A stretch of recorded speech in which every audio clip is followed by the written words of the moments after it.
Colonel के online platform पर आप सभी छात्रों का हार्दिक अभिनंदन है। हम पिछली वीडियो में आपसे अलंकार पर मैंने अलंकार किसे कहते हैं इस पर हमने बात किया था और ये भी बताया था कि अलंकार कितने प्रकार के होते हैं। उसमें मैंने 3 प्रकार का उल्लेख किया था, शब्द अलंकार, अर्थ अलंकार और उभय अलंकार की बात किया था। और उसमें शब्द अलंकार के बारे में हम बात कर रहे थे कि शब्द अलंकार किसे कहते हैं, ये मैंने बताया था। इसके कितने भेद होते हैं इस पर मैंने चर्चा किया था। लेकिन हमने ये चर्चा नहीं किया था कि जो अनुप्रास है, शब्द अलंकार का जो एक भेद है अनुप्रास के जो 5 भेद हैं उसको मैंने व्याख्या नहीं किया था, केवल नाम बताया था कि इसमें कौन कौन से हैं। उसको आइए हम देखते हैं कि आज डिटेल देखते हैं कि वो कौन कौन से अलंकार होते हैं। तो चलिए यहां पर आते हैं। और मैंने बताया था कि अनुप्रास अलंकार, अनुप्रास किसे कहते हैं मैंने बताया। अनुप्रास के 5 भेद होते हैं, इस पर भी मैंने चर्चा किया था। और ये भेद कौन कौन से होते हैं इसको देखा जाए तो यहां पर आप भेद के रूप में पाएंगे कि भेद कितने होते हैं। भेद 5 प्रकार के होते हैं, वो कौन से होते हैं इसको देखिए। पहला जो भेद होता है वह छेकानुप्रास होता है, उसके बाद वृत्त्यानुप्रास होता है, उसके बाद लाटानुप्रास होता है, उसके बाद अंत्यानुप्रास होता है, उसके बाद श्रुत्यानुप्रास होता है। आप कोई भी क्रम लगा लीजिए, ऐसा कुछ भी नहीं है कि यही क्रम है। आप अपनी सुविधानुसार कोई भी आगे पीछे ऊपर नीचे क्रम कर सकते हैं, डिपेंड ऑन यू, ये आप पर निर्भर करता है। अब हम छेकानुप्रास पर अगर बात कर रहे हैं तो हमको ये होना चाहिए कि छेकानुप्रास किसे कहते हैं और इसमें हम कैसे यह जानेंगे कि अगर कोई काव्य दे दिया गया है, कोई कविता अगर दे दी गई है तो हम यह कैसे जानेंगे कि यह छेकानुप्रास है। पहले तो हम ये कैसे जानेंगे कि अनुप्रास है, दूसरे रूप में हम कैसे जानेंगे कि यह छेकानुप्रास है, या वृत्त्या या लाटा या अंत्या या श्रुत्या, हम कैसे जानेंगे कि यह कौन सा अलंकार है। तो एक एक करके हम चलते हैं। पहले हम छेकानुप्रास पर बात करते हैं, ठीक है। तो यहां पर आप देखेंगे, यहां पर मैंने पहले से बताया है कि छेकानुप्रास क्या होते हैं। तो पहले हम छेकानुप्रास को देखते हैं कि क्या होते हैं। देखिए शब्द है, क्या है, छेक है, छेक अनुप्रास है, ठीक है। यह शब्द है छेक अनुप्रास और अलंकार भी क्या है, छेक अनुप्रास है। अलंकार भी छेक अनुप्रास और इसी को हमने क्या कह दिया, छेकानुप्रास कह दिया। तो जब छेकानुप्रास यह हुआ तो यहां पर जो छेक का जो अर्थ होता है वह होता है चतुर होता है। छेक का अर्थ क्या होता है, चतुर होता है, यानी चालाक होता है। यानी ऐसा अनुप्रास जो छेक हो, जो चालाक हो, तो उसे छेकानुप्रास कहते हैं, या इसे हम चतुरा अलंकार भी कहते हैं। इसको किस नाम से जानते हैं, इसको चतुरा अलंकार के नाम से भी जाना जाता है, ठीक है। यानी छेकानुप्रास को हम चतुरा अलंकार के नाम से भी जानते हैं। ये चीज क्लियर हुई, ठीक है। अब यहां पर आप ये देखिए कि कौन से यहां पर हैं छेकानुप्रास में। यहां पर कैसे हम ये जानेंगे कि यह छेकानुप्रास का ही उदाहरण है। पहली चीज, इसको हमारे लिए जानना आवश्यक होता है। आपको ये देखिए,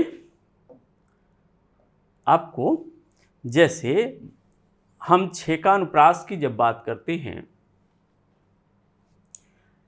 आप कहीं पर जाते हैं, आप क्लास लेने गए होंगे और आपने बात भी आप देखे होंगे कि अगर क्लास में बहुत ज़्यादा भीड़ है तो आप करते क्या हैं, किसी भी बच्चे को, यानी जो आपका मित्र है, उसको कह देते हैं कि यह जो सीट है, अगर मान लीजिए कि जो सीट बनी हुई है उस सीट पर हम जब जाते हैं तो ये जो स्थान है, मान लीजिए यहाँ आप बैठते हैं, यहाँ पर आपका एक और बैठने का स्थान है, एक और बैठने का स्थान, एक और बैठने का स्थान है।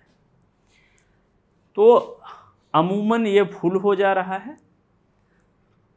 ऑफलाइन की बात कर रहे हैं, ऑनलाइन की बात नहीं कर रहे हैं। ऑनलाइन में तो आप लोग अपने अपने घर पर बैठे हुए हैं बिंदास होकर के। आपने कहा कि चलो जो मेरा मित्र है तुम जाकर के यहाँ बैठ जाओ और मेरा ये वाला जो स्थान है ये छेक लेना, यानी मेरा इस पर कुछ रख देना और कोई आएगा तो कह देना कि इस पर बैठे हुए हैं। अभी वो आया नहीं है, लेकिन फिर भी क्या किया, इससे कह करके इस स्थान को क्या कर दिया, कवर करवा लिया। तो ऐसा कौन कहता है, जो चतुर होता है, यानी चालाक होता है। जो चालाक होता है या जो चतुर होता है ऐसा ही काम करता है। बहुत ज़्यादा अगर भीड़ है, बहुत ज़्यादा वहाँ लड़कों का मास है, तो क्या करेगा, एक स्थान क्या, या बस में जाते हैं आप, बस में बहुत ज़्यादा भीड़ है या, तो आप क्या कहते हैं, एक को भेज देते हैं और वह क्या करता है, आपका स्थान भी लेकर के बैठ जाता है। जैसे दिवाली में अगर जाना हुआ या दशहरा में, ऐसे ही स्थानों पर जब बहुत ज़्यादा भीड़ इकट्ठी होती है तब की बात कर रहे हैं। तो ये आपका स्थान ले लिया, यानी कि तब उसे हम क्या कहते हैं, चतुरा अलंकार भी कह सकते हैं। अलंकार की भाषा में हम क्या कहेंगे, इसे चतुरा अलंकार कहेंगे। या इसे, चूंकि यह इसको छेक ले रहा है इसलिए इसे छेक कहते हैं। लेकिन जब यह काव्य में प्रयोग होता है तो इसे हम काव्य न लिख करके अलंकार का नाम दे देते हैं और यह छेक अलंकार हो जाता है, जिसको क्या कहते हैं, छेका अलंकार भी कहते हैं। ठीक है, छेका अलंकार कहते हैं। अब यहां पर अगर कोई भी वर्ण स्वरूपतः, कोई भी वर्ण क्या होता है, स्वरूपतः होता है, यानी स्वरूप से। दूसरी चीज क्या होता है, क्रमतः होता है। क्रमतः मतलब क्रमशः। अगर स्वरूप से और क्रम से कोई भी वर्ण दो बार आ जाता है, एक वर्ण आया उसके बाद दूसरा वर्ण आया, पुनः एक वर्ण आया एक बार दूसरा, दो बार आ जाता है। ध्यान रखिएगा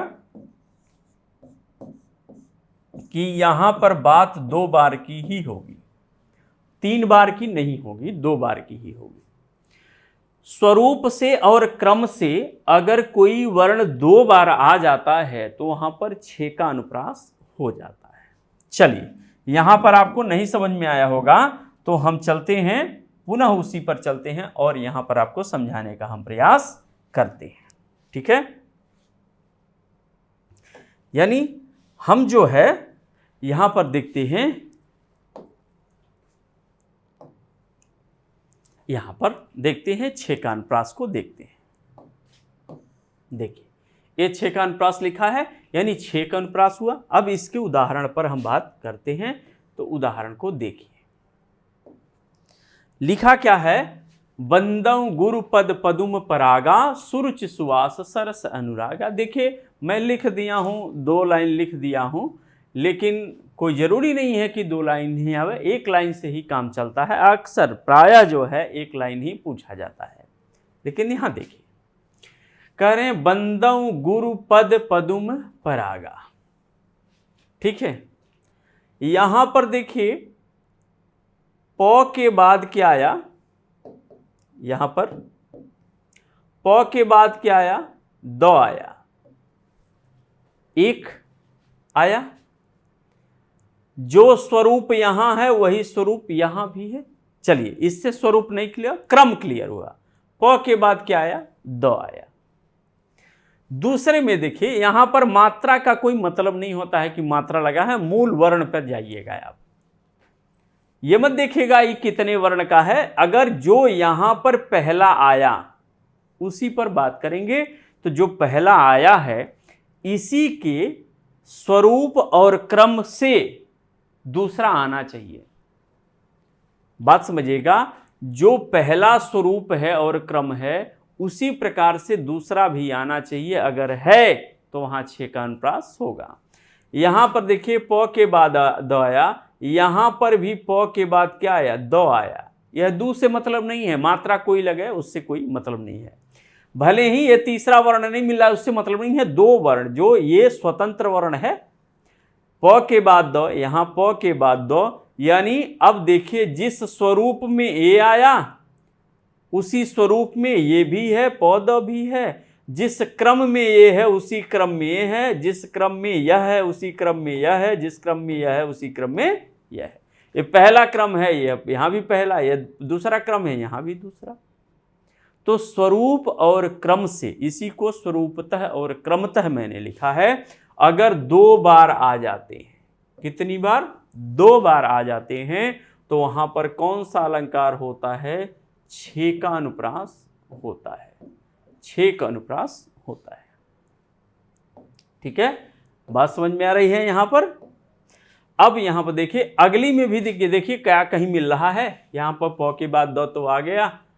अब देखिए सुरुचि सुवास सरस अनुरागा, ठीक है, 100 के बाद क्या आ गया, र आ गया। कहीं देखिए यहाँ 100 के बाद ब आया इसलिए यहाँ होगा नहीं, यहाँ 100 के बाद क्या आ गया, र आ गया, यानी यहाँ पर भी क्या हो जाएगा, हो जाएगा। 100 के बाद र, 100 के बाद र आ गए, यहाँ पर भी 2 आ गए, इसलिए यहाँ पर कौन सा अलंकार होगा, 6 का अनुप्रास हो जाएगा।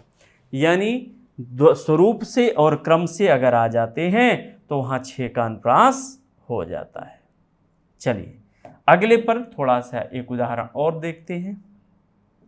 यहाँ उदाहरण क्या कहते हैं, राधा के वर बैन सुनी चीती चकित शुभाय, दाख दुखी मिसरी मुरी सुधा रही सकुचा। आप देखिए कहीं मिला है राधा के बर बैन, ब के बाद र है, ब के बाद न है, गलत। सुनी सुनी, चीती चकित, यहाँ च के बाद तो, यहाँ च के बाद क आ गया, खत्म। शुभाय, यहाँ कुछ है ही नहीं, यानी पहली लाइन खत्म हो गई, पहली लाइन में नहीं मिला। दाख दुखी, यहाँ पर देखिए द के बाद क्या आ गया, ख आ गया। यहाँ पर भी द के बाद क्या आ गया, ख आ गया। मिसरी, म के बाद सॉरी, म के बाद र नहीं, शु के बाद ध रही, शकुचाय नहीं आया। यानी दाख दुखी यह क्रम और स्वरूप से क्या आ जाते हैं, अगर कोई वर्ण 2 बार आ जाता है तो वहां पर कौन सा अलंकार होगा, 6 का अनुप्रास होगा। वैसे भी ये सब अनुप्रास के ही भेद हैं, तो ये इसमें भी अनुप्रास अलंकार, अनुप्रास तो सब में होगा, लेकिन मैं ये बता रहा हूं अनुप्रास में भी कौन सा अनुप्रास होगा, तो वह क्या होगा, 6 का अनुप्रास होगा। ठीक है, क्लियर। चलिए अगले पर देखते हैं। अगला क्या है, यहां देखिए आसान है। री झिरी झिरहसी रहसी हंसी हंसी उठे, सांसे भरी आंसू भरी कहत दई दई।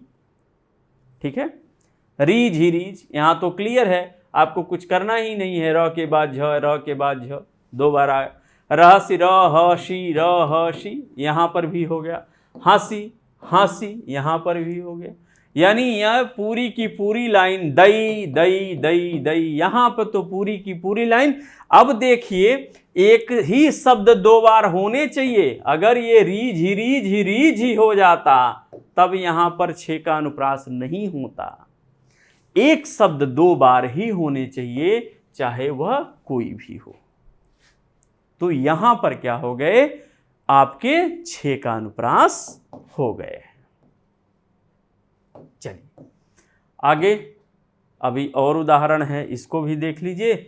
सजल सफल नौ नवल सकल भव, आसान है, न के बाद वो, न के बाद वो, इसलिए यहां पर क्या हो गया, यह 6 का अनुप्रास हो गया। अगले पर चलते हैं। कह रहे हैं बरदंत की पंगति कुंद कली, अधराधर पल्लव खोलन की। यानी बरदंत की पंगति कुंद कली, यहां पर देखिए कहीं मिला, बर में मिला नहीं, दंत में मिला नहीं, की में मिला नहीं, पंगति पंगत कहीं आया नहीं है। कुंद में मिला नहीं, कली में मिला नहीं, पल्लव में मिला नहीं, क्योंकि प के बाद ल कहीं आया ही नहीं है, खोलन में आया ही नहीं है, ल आया तो यहाँ ख आ गया, की आया नहीं, तब क्या होगा? तब तो कुछ गड़बड़ है, यानी कहीं न कहीं है। तो यहाँ पर देखिए अधराधर यानी अधर, ये क्या हो गया? अधर, और क्या हो गया? अधर।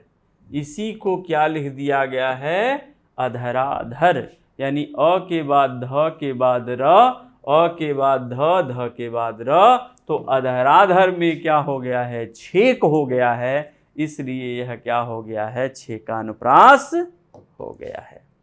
क्लियर बात? ठीक है, चलिए। दम के द्वितीया द्युतिदामिनी, जो यहाँ पर भी देख लीजिए, ये भी तो आसान है। द के बाद क्या आ गया? त आ गया, द के बाद त, द के बाद त आ गया, इसलिए क्या हो गया? छेकानुप्रास हो गया।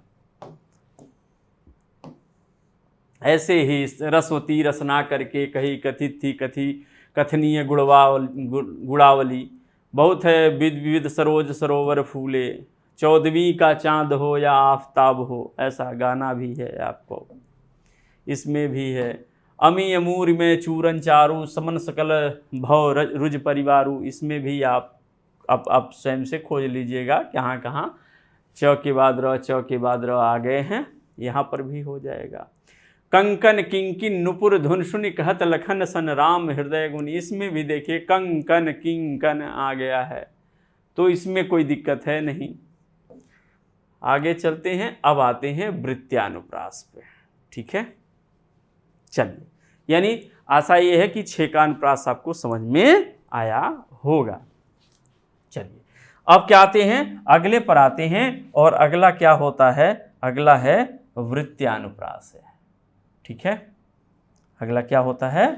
वृत्त्यानुप्रास होता है। यहां पर देखिए वृत्त्यानुप्रास है,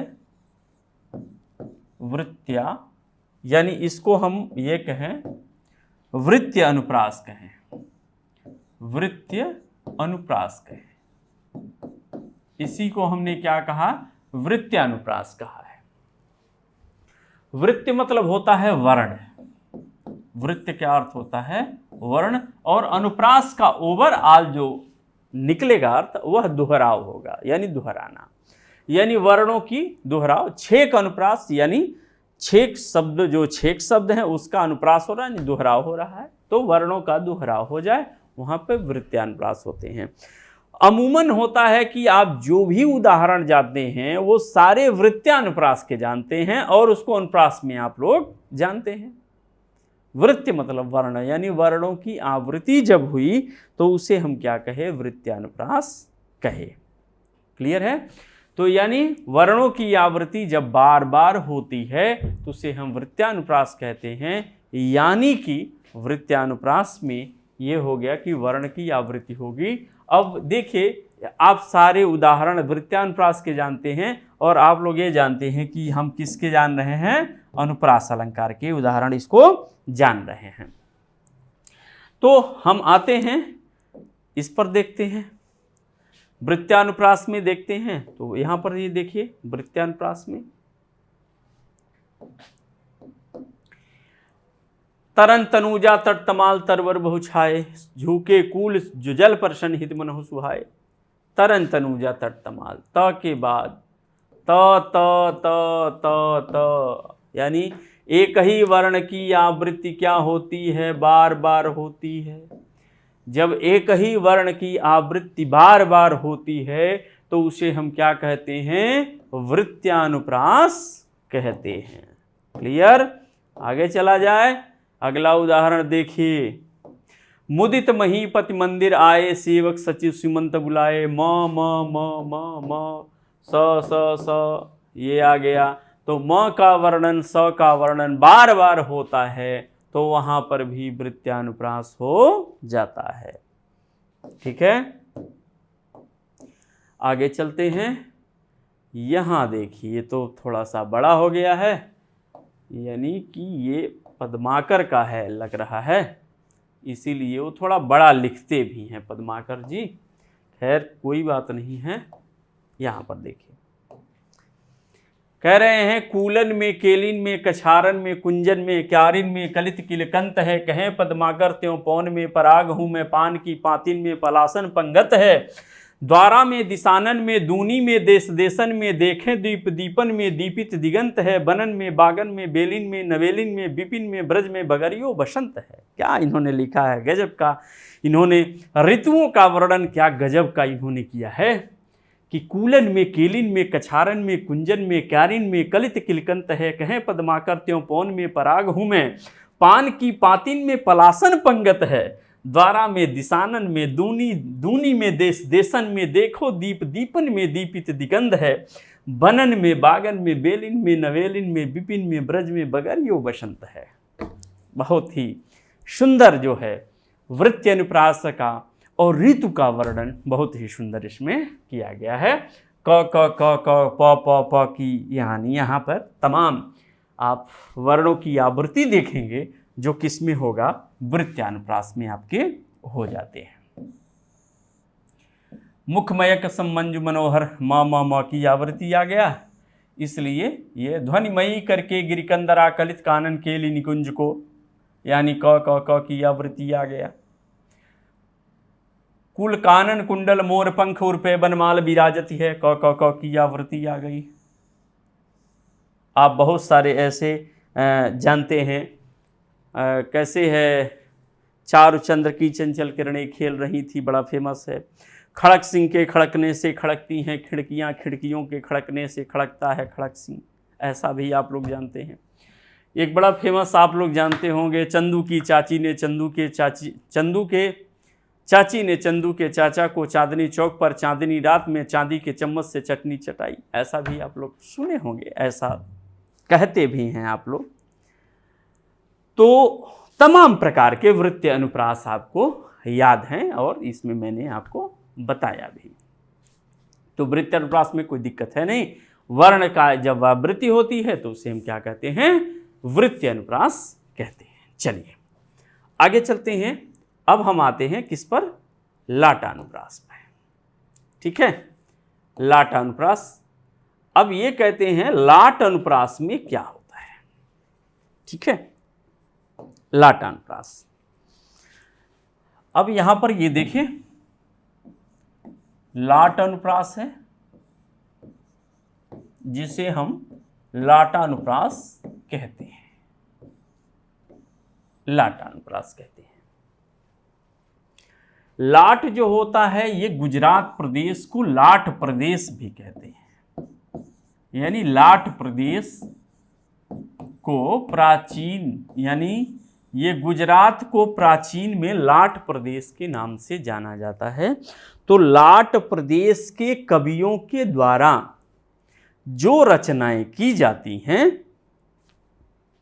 उसी को हम लाटानुप्रास कहते हैं। एक यह, दूसरी चीज ऐसा भी मिलता है कि जो एक लाट में, एक सीरीज में अगर कोई वाक्य लिखा गया है तो एक ही सीरीज में जो ऊपर सीरीज होगी वही नीचे सीरीज होगी, तो वहां पर लाटानुप्रास होगा। यहां पर समझिए, लाटानुप्रास में होता क्या है कि शब्दगत कुछ अंतर, वर्णगत अंतर और कामात्मक अंतर आ जाता है। और कभी कभी वो भी नहीं, केवल कामात्मक अंतर होता है। कामात्मक अंतर मतलब कामा का अंतर, यानी केवल कामा का अंतर हो जाएगा।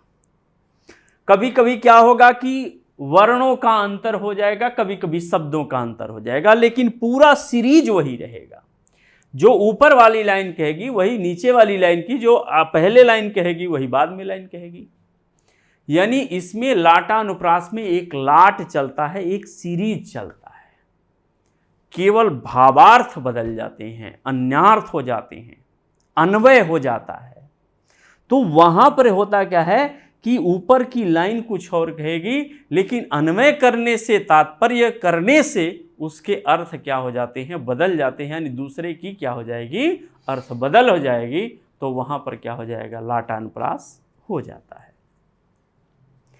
यानी कि अगर हम इसको ऐसे समझें देखते हैं। देखिए यहाँ पर क्या ये कह रहे हैं, लाटानुप्रास में कहा जा रहा है, लाटानुप्रास वही मनुष्य है जो मनुष्य के लिए मरे, वही मनुष्य है। यहाँ पर क्या है, मनुष्य वही है, यानी मानवता वही है, मनुष्य वही है, वही मानव है जो मनुष्य के लिए मरे। यहाँ मानव जो है वह किसके लिए मरता है, मानवता के लिए मरता है, मानवता। देखिए मैं स्पष्टीकरण यहाँ लिख दिए हूँ, राष्ट्रकवि मैथिली शरण गुप्त की ये रचना है। इसमें 2 बार आए हुए मनुष्य का अर्थ मानव या आदमी ही है, दोनों का अर्थ एक ही है, लेकिन गुप्त जी कहते हैं आदमी वही है जो आदमी के लिए मरता है, यानी मानव वही है जो मानवता के लिए मरता है, मानवता के लिए मरता है। तो यहाँ पर इसलिए एक सीरीज वही मनुष्य है कि जो मनुष्य के लिए मरे, ये बात हो रही है।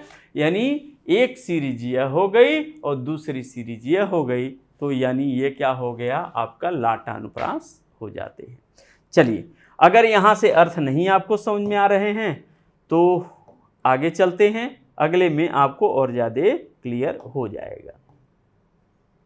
देखिए यहाँ पर क्या कह रहे हैं, तेग बहादुर हाँ वे ही थे गुरु पदवी के पात्र समर्थ, तेग बहादुर हाँ वे ही थे गुरु पदवी थी जिनके अर्थ। देखिए ऊपर वाली सीरीज, तेग बहादुर हाँ वे ही थे गुरु पदवी के पात्र समर्थ, ठीक है। तेग बहादुर वही थे, कह क्या रहा है ऊपर वाले, तेग बहादुर हाँ वे ही थे गुरु पदवी के पात्र समर्थ, यानी जो तेग बहादुर थे वो गुरु पदवी के क्या थे, पात्र थे। बात क्लियर समझिएगा कि जो तेग बहादुर हैं, यानी यहां पर तेग बहादुर जो हैं, बहादुर जो हैं वह गुरु पदवी की, जो यह गुरु की पदवी है उसके पात्र समर्थ थे, यानी गुरु पदवी के लिए पात्र थे। क्लियर है, जो तेग बहादुर थे गुरु पदवी के पात्र समर्थ, वे गुरु पदवी के पात्रता के लिए समर्थ थे, माने अच्छे योग्य व्यक्ति थे। दूसरी लाइन क्या कह रही है, तेग बहादुर हाँ वे ही थे गुरु पदवी थी जिनके अर्थ। देखिए लाइनिंग में कोई बहुत अंतर नहीं है, थोड़ा बहुत शब्दों का अंतर कहीं मिल गया है। तो लेकिन ये कह रहे तेग बहादुर हाँ, तेग बहादुर की बात कामा लग गया है, हाँ वे ही थे गुरु पदवी थी जिनके अर्थ, यानी गुरु पदवी जो है, यह जो गुरु पदवी जो है यह किसको सुशोभित करेगी, वह तेग बहादुर को ही सुशोभित करेगी। अब क्लियर हुई, यानी तेग यहां ऊपर वाली लाइन के तेग बहादुर गुरु पदवी के लिए समर्थ थे, पात्र थे, और यहां कह रहा है कि गुरु पदवी थी जिनके अर्थ, यानी गुरु पदवी का मतलब ही हो गया कि वह तेग बहादुर। तो यहां गुरु पदवी थी जिनके अर्थ, गुरु पदवी ही अर्थ है किसके, तेग बहादुर के। बात समझ में आई, ठीक है। यानी ये जो है आपको इसका अर्थ ये हुआ, यानी ऊपर की एक सीरीज चली, वही सीरीज नीचे की चली, थोड़ा अंतर करके, यानी एक लाट में ऊपर चला, नीचे भी दूसरे लाट में चला, इसलिए यहां पर क्या हो गया, लाटानुप्रास हो जाता है। चलिए अगले पर चलते हैं, क्या है, जननी तू जननी भई बिरसन कछुन लखाए, जननी तू जननी भई बिरसन कछुन, जननी तू जननी भई, यानी जननी तू जननी, माता तू, मातृत्व की बात यहाँ कर है। इससे थोड़ा सा चलते हैं, बहुत सारे उदाहरण हैं, थोड़े से आपको ये समझा देते हैं। यहाँ पर देखिए, मांगी नाव नकेवट आना, मांगी नाव नकेवट आना, आसान है। कह रहे हैं मांगी नाव नाव को मांग रहे हैं। न केवट आना, केवट आता नहीं है। यहां देखिए, मांगी नाव, मैंने नाव को मांगी। न केवट आना, केवट आता नहीं है। एक अर्थ यह कह रहा है। यहां क्या कह रहा है? मांगी नाव न, मैंने नाव को नहीं मांगी, फिर भी केवट आना, फिर भी केवट आता है। ऊपर की लाइन और नीचे की लाइन दोनों एक ही है, यानी एक लाट यह है, दूसरा लाट यह है, कोई अंतर नहीं है, केवल कामा का अंतर है, जिसे कामात्मक अंतर कहते हैं। लेकिन फिर भी अर्थ क्या हो जाते हैं? बदल जाते हैं। क्लियर? ठीक है। अगला देखिए, यहां देखिए, ये क्या कह रहे हैं? वे घर हैं बन्ही सदा, जह नहीं बंधु वियोग। वे घर हैं बन्ही सदा, जह हैं बंधु वियोग। वे घर हैं बन्ही सदा, जह नहीं बंधु वियोग। ये जह है, केवल जह है, जहां नहीं है। वे घर हैं बन्ही सदा, जह नहीं बंधु वियोग, यानी जहां पर बंधु का वियोग नहीं होता है, भाई भाई का वियोग नहीं है, वे घर हैं बन्ही सदा। अगर वो वन में भी रहते हैं तो वह वन कैसा लगने लगता है? घर के समान लगने लगता है। यानी जहां भाई भाई से अलग नहीं है, वहां पर जो घर वन होते हैं, अगर वो वन में भी रहें, वह वन ही क्या लगने लगेगा? घर लगने लगेगा। जो ऊपर वाली लाइन है, नीचे वाली लाइन देखिए, वे घर हैं वन ही सदा, जह है बंधु वियोग। जहां भाई भाई का वियोग है, यानी अलगाव है, दोनों अलग अलग हैं। अगर वे घर पर ही रहते हैं तो ये घर कैसा लगने लगता है?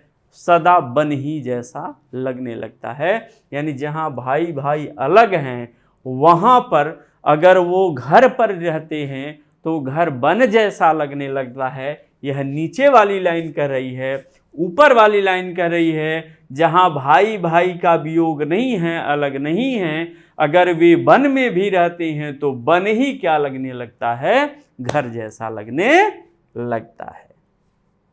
यानी कि अभी इसमें आगे देखते हैं। इसके बाद अंत्यानुप्रास है, फिर क्या है? श्रुत्यानुप्रास है। चलिए, दो है, इसको यहां आज समाप्त कर देते हैं, तब आगे हम करते हैं। तो पहले हम अंत्यानुप्रास को देख लेते हैं कि अंत्यानुप्रास क्या होते हैं। यहां ये कह रहे हैं कि ये अंत्य का अनुप्रास है। अंत्यानुप्रास, अंत्य का अनुप्रास हुआ।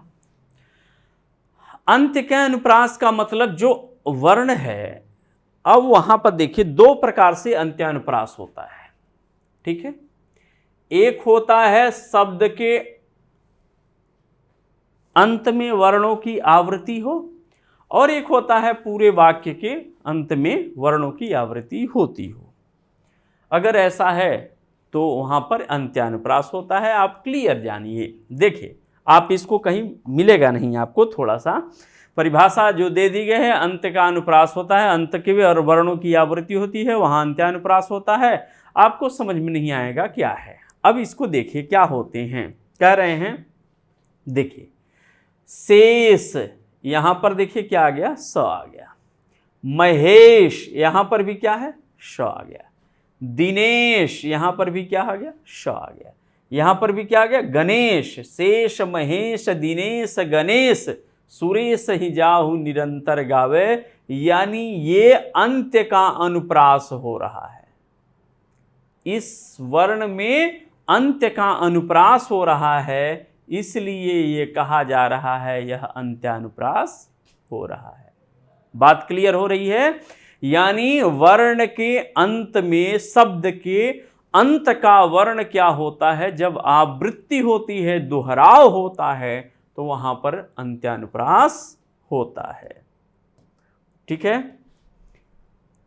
चलते हैं अगले। यहां देखिए, यहां कह रहे हैं कहत नटत रीझत खीझत मिलत खिलत लजियात भरे भवन में करत है नैनन ही सो बात। बिहारी की यह रचना और सबसे महत्वपूर्ण रचना अगर कहा जाए बिहारी की, तो आपको ये मिलेगा कि ये एक बहुत ही फेमस बिहारी की रचना है कि जो बड़ा ही प्रसिद्ध हुई है। ये लगभग लोगों के द्वारा आप बोलते हुए, अगर हिंदी का वो टीचर है तो अगर कभी आता है तो कहीं न कहीं वह बोल ही देता है इसको। तो कहत यानी पर यहाँ पर देखिए तो, कहत नटत तो, रीझत खीझत मिलत खिलत लजियात। यानी यहां पर देखिए हर एक शब्द का अंत वर्ण क्या हो जाता है, तो आ जाता है, तो अब यहां पर क्या हो जाता है, अंत्यानुप्रास हो जाता है। ये संभवतः बातें आपको अंत्यानुप्रास में कहीं पर मिलेंगी नहीं। ये क्लियरिटी एकदम रखिए, अगर पढ़िए तो क्लियर है कि यानी अंत्य का अनुप्रास कैसे हो रहा है, तो उसे हम अंत्यानुप्रास कह दे रहे हैं। ठीक है, चलिए आगे चलते हैं और अगले पर बढ़ते हैं। अगले पर चलते हैं, श्रुत्यानुप्रास पर चलते हैं। तो श्रुत्यानुप्रास क्या होते हैं इसको देखा जाता है। श्रुत्यानुप्रास में होता क्या है इसको भी आप समझ लीजिए। ये भी थोड़ा सा कठिन ऐसा है कि आपको यहाँ पर किताबों में क्लियर नहीं किया गया कि श्रुत्यानुप्रास क्या है, और आप बस कह दिया जाता है, वहाँ स्पष्टीकरण नहीं है। और आप जो भी किताब पढ़ते हैं उसमें स्पष्टीकरण जब नहीं है तो आपको समझ में नहीं आता है, और प्रायः टीचर क्या कर देते हैं, छोड़ देते हैं इसको। उससे कोई मेरा लेना देना नहीं है कि कौन सा क्या करता है, सभी लोग वंदनीय हैं। यहाँ पर क्या है, श्रुत्यानुप्रास है। श्रुत मतलब होता है सुनना, यानी सुनने का अनुप्रास हो। अनुप्रास मतलब होता है बार बार, ये मैंने आपको बताया भी है। अब सुनने का क्या, श्रुत्य का क्या अनुप्रास है, जब एक ही स्थान से, यानी एक स्थान से अगर कोई आवृत्ति हुई, वर्ण की आवृत्ति होती है, एक स्थान से किसकी आवृत्ति हो, वर्ण की आवृत्ति क्या हो, बार बार हो। वर्ण की आवृत्ति क्या होती है, बार बार होती है, तो वहां पर श्रुत्यानुप्रास होता है। आप इसको ऐसे समझिए कि अगर मान लीजिए कि हम बोलते हैं, होता क्या है, जो उच्चारण स्थान होता है वह कंठ होता है। कंठ से हम बोलते हैं पहली चीज।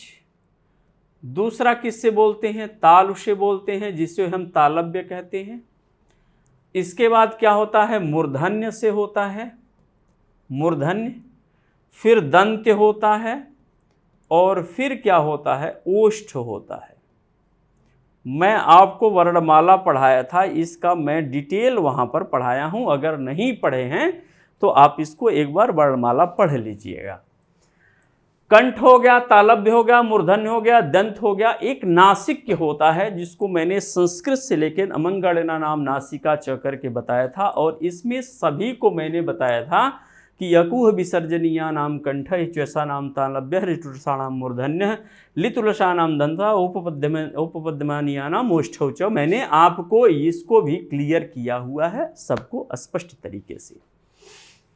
अब ये देखिए कि जब एक ही वर्ण, कोई वर्ण एक ही स्थान से, एक ही कंठ स्थान से, एक ही स्थान से बार बार अगर आवृत्ति हुई, बार बार दोहराव हुआ, तो वहां पर श्रुत्यानुप्रास होता है, जो सुनने में अच्छा भी लगता है। यहां पर देखिए क्या कह रहे हैं, चरर मरर, यानी र की र, ये कहां से उत्पन्न हो गए हैं, तो र का जो उच्चारण होता है वह मूर्धन्य होता है, मूर्धा होता है। यानी ये र मूर्धा, ये भी मूर्धा, ये भी मूर्धा, ये भी मूर्धा। खुल गए अरर, यहाँ भी मूर्धा, यहाँ भी मूर्धा, यहाँ भी मूर्धा, यहाँ भी मूर्धा। यानी आपको लगभग जो है इसमें आपको 3 से अधिक जब आ जाते हैं, 3 आ जाएं, 4 आ जाएं, 5 आ जाएं, 3 से अधिक जब आ जाते हैं, एक ही स्थान से, एक ही उच्चारण स्थान से जब कई वर्ण मिल जाते हैं तो वहां पर क्या हो जाता है, श्रुत्यानुप्रास हो जाता है, यानी ये श्रुत्यानुप्रास हो जाता है। अब हम आते हैं, यानी आपको देखते हैं, यहां पर देखिए, यहां पर देखिए, यहां पर कह क्या रहे हैं, तुलसीदास तुलसीदास सीदत निश दिन देखत तुम्हार निठुराई, यहां पर ये कह रहे हैं। और इसको देखिए, आप तो को देखिए, तो किससे बोला जाता है, तो थ द ध न, यानी तो किससे बोला गया, तो क से कंठ, फिर चौ तालव्य, फिर चौ छ ज झ ञ ट ठ ड ढ ढ़ कता मूर्धन्य हो गया, तो थ द ध न, ये दंत हो गया, यानी तो का उच्चारण किससे होता है, दंत से होता है। यहां पर तो का जो उच्चारण होता है वह किससे होता है, यानी दंत से होता है। देख लीजिए, ल का उच्चारण किससे होता है, लितुलसानाम दंत, यह भी किससे होता है, दंत से होता है। सौ का उच्चारण किससे होता है, यह भी किससे होता है, सौ भी दंत से होता है, यानी सब दंत से। तो थो द ध न, ये भी क्या है, दंत है, सौ भी क्या है, दंत है, यानी ये टोटल का टोटल जो उच्चारण स्थान है वह दंत है। शीदत, ये भी दंत है, ये भी दंत है, तो भी दंत है, तो थो द ध न, ये भी दंत, ये भी दंत, ये भी दंत, ये भी दंत, यानी पूरा का पूरा ये जो उच्चारण स्थान है वह क्या हो जाते हैं, दंत हो जाते हैं। एक ही उच्चारण स्थान से जब कोई वर्ण बार बार निकलता है, यानी कई वर्ण आ जाते हैं, बार मतलब कई वर्ण आ जाते हैं, तो वहां पर श्रुत्यानुप्रास हो जाता है। यहां पर भी देख लिए, दिनांत था थे दिननाथ डूबते, सधेनु आते गृह ग्वाल बाल थे। यहां पर ये कह रहे हैं दिनांत था थे दिननाथ। अगर हम यहां पर, मैं चूंकि अनुप्रास में उदाहरण में आपको अर्थ नहीं बता रहा हूं, इसलिए कि यहाँ कोई अर्थ का औचित्य नहीं है। इसके बाद जो है आपको अर्थ में आएंगे, यमक में, श्लेष में, वक्रोक्ति में, विवक्षा में, उपमा में, उत्प्रेक्षा में, मानवीकरण में, तमाम अलंकारों पर हम अर्थ पर बात करेंगे। लेकिन यहाँ पर थोड़ा सा देखें, यहाँ पर भी क्या कह रहे हैं, दिनांत, यानी दो भी क्या होंगे, दंत होंगे, तो थ द ध न भी दंत होंगे, तो भी क्या होंगे, दंत होंगे। तो थ ये भी क्या होंगे, दंत होंगे। थे ये भी दंत होंगे, ये भी क्या होगा, दंत होगा। न भी दंत, न भी दंत, थ भी दंत। ड ट ठ ड ढ ड़, यानी ये डूबते नहीं आ जाएगा, ये छोड़ दीजिए। प फ ब भ म, ये छोड़ दीजिए, इसको छोड़ दीजिए। यानी इतना जो है आपका किससे आ गए, दंत से आ गए, यानी एक ही उच्चारण स्थान से आ गए। तो एक ही उच्चारण स्थान से जब कई वर्ण आ जाते हैं तो उसे हम क्या कहते हैं, श्रुत्यानुप्रास कहते हैं। यहाँ आपके बात ये क्लियर हो गए होंगे। यानी हमने क्या किया, आपको कितने पर हमने बात किया, हमने बात किया आपको 5 अलंकारों पर बात किया, ठीक है। और ये जो 5 अलंकार हुए, यानी यहाँ पर मैंने आपको स्टार्ट किया, अनुप्रास के 5 भेद पर स्टार्ट किया था। और यहाँ पर मैंने आपको बताया था कि 5 होते हैं। 6 का अनुप्रास के बारे में बताया, वृत्त्यानुप्रास के बारे में बताया, लाटा के बारे में बताया, अंत्या के बारे में बताया, और श्रुत्यानुप्रास के बारे में यहाँ पर हमने 5 अलंकारों के बारे में, यानी अनुप्रास का ये भाग क्या होता है, समाप्त होता है। अब हमारा नेक्स्ट जो भाग होगा वह अगले अलंकार के साथ मिलेंगे। तब तक के लिए धन्यवाद।